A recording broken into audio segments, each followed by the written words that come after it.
Sebelum menjadi negara Timor Leste seperti sekarang ini, Timor Leste pernah menjadi bagian wilayah Republik Indonesia dengan nama Provinsi Timor Timur. Timor Timur secara resmi menjadi provinsi ke-27 di wilayah Negara Kesatuan Republik Indonesia. Sampai akhirnya pada masa awal reformasi tahun 1999, wilayah Provinsi Timur Timur terlepas dan menjadi negara yang berdiri sendiri, Timor Leste.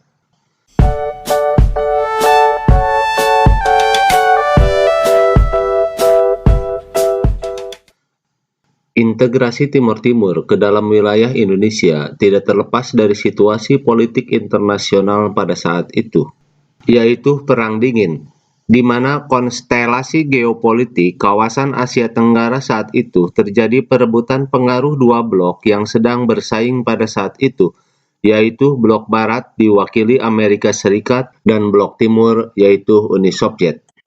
Dengan kekalahan Amerika Serikat di Vietnam pada tahun 1975, berdasarkan teori domino yang diyakini oleh Amerika Serikat bahwa kejatuhan Vietnam ke tangan kelompok komunis akan merembet ke wilayah-wilayah lainnya. Berdirinya pemerintahan Republik Demokratik Vietnam yang komunis dianggap sebagai ancaman yang bisa menyebabkan jatuhnya negara-negara di sekitarnya ke tangan pemerintahan komunis. Kemenangan komunis di Indochina atau Vietnam secara tidak langsung juga membuat khawatir para elit Indonesia, khususnya pihak militer. Pada saat yang sama, di wilayah koloni Portugis yaitu Timor Timur, yang berbatasan langsung dengan wilayah Indonesia terjadi krisis politik. Krisis itu sendiri terjadi sebagai dampak kebebasan yang diberikan oleh pemerintah baru Portugal di bawah pimpinan Jenderal Antonio de Spinola. Ia telah melakukan perubahan dan berusaha mengembalikan hak-hak sipil, termasuk hak demokrasi masyarakatnya, bahkan di daerah kolonisasinya. Di Timor Timur muncul 3 partai politik besar yang memanfaatkan kebebasan yang diberikan oleh pemerintah Portugal. Ketiga partai politik itu adalah 1. União Democrática Timorense, UDT, Persatuan Demokratik Rakyat Timor, yang ingin merdeka secara bertahap. Untuk tahap awal, UDT menginginkan Timor Timur menjadi negara bagian dari Portugal. 2. Frente Revolucionaria de Timor-Leste Independente, Fretilin, Front Revolusioner Kemerdekaan Timor Timur, yang radikal, komunis, dan ingin segera merdeka. Dan yang ketiga, Asociação Popular Democrática Timorense atau APODETI, Ikatan Demokratik Popular Rakyat Timor, yang ingin bergabung dengan Indonesia. Selain itu, terdapat pula 2 partai kecil, yaitu Kota dan Trabalista. Ketiga partai tersebut saling bersaing, bahkan timbul konflik berupa perang saudara. Pada tanggal 31 Agustus 1974, Ketua Umum APODETI, Arnaldo dos Reis Araújo, menyatakan partainya menghendaki bergabung dengan Republik Indonesia sebagai provinsi ke-27. Pertimbangan yang diajukan adalah rakyat di kedua wilayah tersebut mempunyai persamaan dan hubungan yang erat, baik secara historis dan etnis maupun geografis. Menurutnya, integrasi akan menjamin stabilitas politik di wilayah tersebut.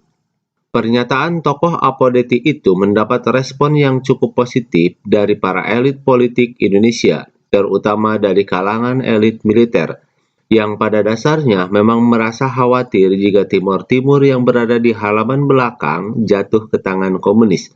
Meskipun demikian, pemerintah Indonesia tidak serta-merta begitu saja menerima keinginan orang-orang APODETI.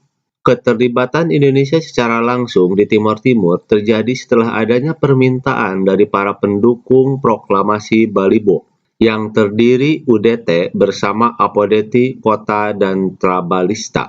Keempat partai itu pada tanggal 30 November 1975 di Kota Balibo mengeluarkan pernyataan untuk bergabung dengan pemerintahan Republik Indonesia.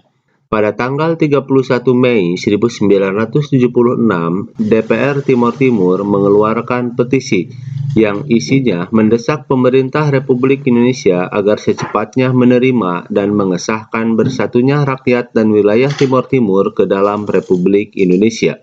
Atas keinginan bergabung rakyat Timor Timur dan permintaan bantuan yang diajukan, pemerintah Indonesia lalu menerapkan Operasi Seroja pada Desember 1975. Operasi militer ini diam-diam didukung oleh Amerika Serikat yang tidak ingin pemerintahan komunis berdiri di Timor Timur. Pada masa itu, Perang Dingin antara Amerika Serikat dengan Uni Soviet yang komunis memang tengah berlangsung. Bersamaan dengan operasi-operasi keamanan yang dilakukan, pemerintah Indonesia dengan cepat juga menjalankan proses pengesahan Timor Timur ke dalam wilayah Indonesia dengan mengeluarkan Undang-Undang Nomor 7 Tahun 1976 tentang pengesahan penyatuan Timor Timur ke dalam Negara Kesatuan Republik Indonesia dan pembentukan daerah tingkat 1 Timor Timur. Pengesahan ini akhirnya diperkuat melalui TAP MPR Nomor 4 MPR/1978. Timor Timur secara resmi menjadi provinsi ke-27 di wilayah Negara Kesatuan Republik Indonesia. Negara-negara tetangga dan pihak barat termasuk Amerika Serikat dan Australia dengan alasannya masing-masing umumnya mendukung tindakan Indonesia. Kekhawatiran akan jatuhnya Timor Timur ke tangan komunis membuat negara-negara barat, khususnya Amerika Serikat dan Australia, secara diam-diam mendukung tindakan Indonesia. Mereka